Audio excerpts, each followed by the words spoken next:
அறம் பற்றி நிறைய பேசுறவங்க எல்லாரும் உண்மையிலேயே நல்லவங்களா?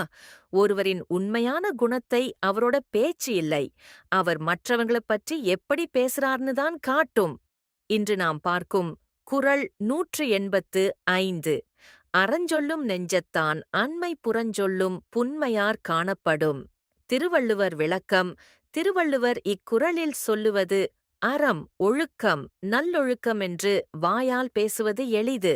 ஆனா பிறரைப் பற்றி பின்னால் இழிவாக பேசினால் அவர் சொல்லும் அறம் வெறும் வார்த்தையாகிவிடும்.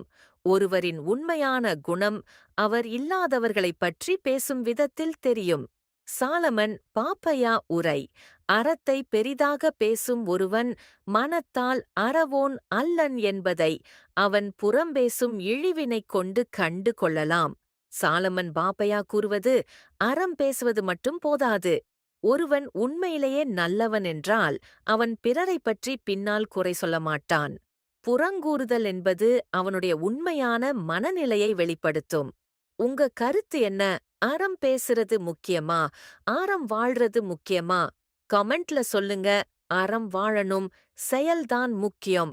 இந்த குறள் உங்க மனச யோசிக்க வச்சா லைக் பண்ணுங்க, உங்களுக்கு பிடிச்சவங்களுக்கு ஷேர் பண்ணுங்க. இன்னும் பல வாழ்க்கையை திருப்பும் குறள்களுக்கு சப்ஸ்கிரைப் பண்ண மறக்காதீங்க. தினமும் ஒரு திருக்குறள் மனசுக்கு ஒரு மருந்து.